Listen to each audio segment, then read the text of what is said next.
अरे कुछ समझ में नहीं किया आवता।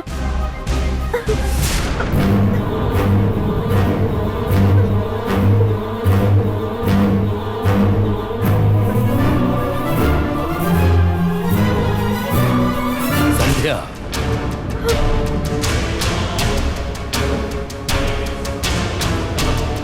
संध्या, हमनी में से केहू भी बिल के करीब ना जाई ऐसा हम चेतावनी देले रहनी ना, तो तू एजा काहे आइलू हो?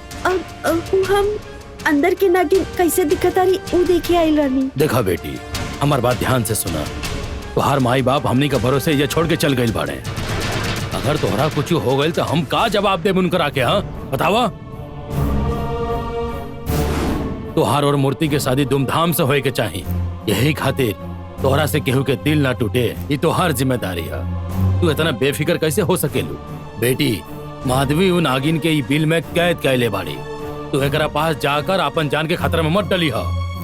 आज के बाद चाहे कुछ हो जाओ, तू बिल के नजदीक ना जाइबू। हम तोहरा भला खातिर एक कहत बानी, यही खातिर जोन कहत नहीं ओकरा के याद रख। जा।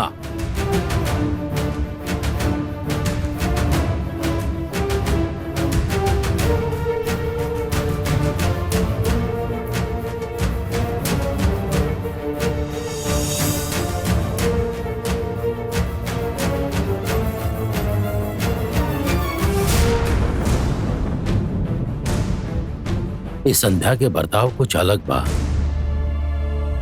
हम मना कहले बानी फिर भी बिल के पास काहे चली आइली? हाँ, ओकर आंख भी थोड़ा नम हो गई रहलिया। हक जताते हुए ही एकरा के हाथ भी लगौलस। का इहो गंगा के तरह नाग भक्त बिया या एकरा पीछे कुछ और कारण बा? लेकिन कारण का बा समझ नहीं के आवत। सब कुछ अलग लागता।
बड़ बड़ संत लोग के सच्चे मन से आपके पूजा करे के, आपके दर्शन करे के सौभाग्य मिला।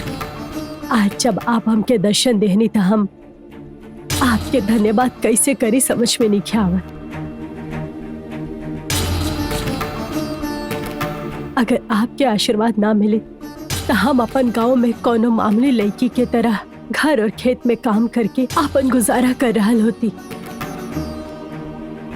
लेकिन आप बचपन में ही हमके आशीर्वाद देकर पूर्ण पूरन के चल्ली माँ के दिशा प्रदान कईनी और फिर हम एगो साध्वी बन गई नी।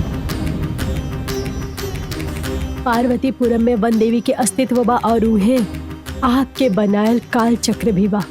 अगर हमके ये पता ना चली तो हम सिर्फ साधना करे तक ही सीमित रह जाती, लेकिन अब जब हमके काल चक्र के बारे में पता चल गई बा, तब फिर काल चक्र के शक्ति के सारा दुनिया के सामने लाके चल्ली माता के नाम सारा ब्रह्मांड में रोशन करे के हमार इच्छा मन में जागत बा।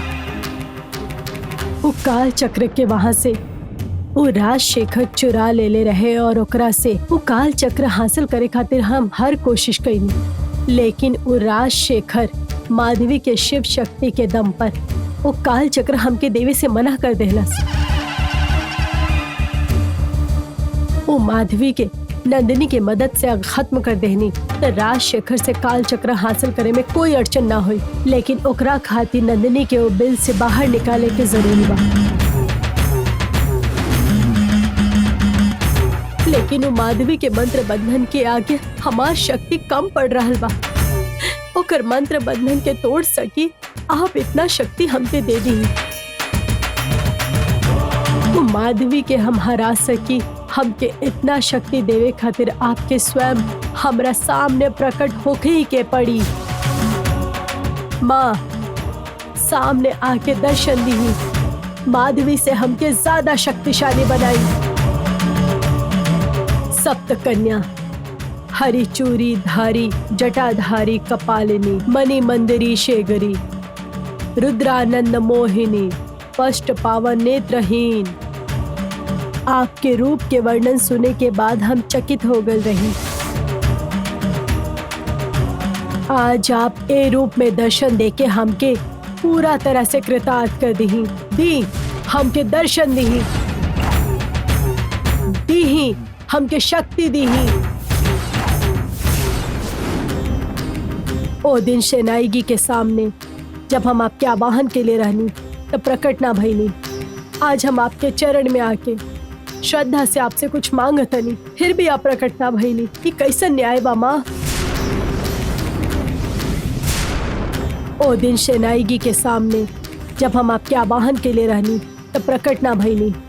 आज हम आपके चरण में आके श्रद्धा से आपसे कुछ मांगतनी, फिर भी आप प्रकट ना भईनी। कि कैसन न्याय बा माँ।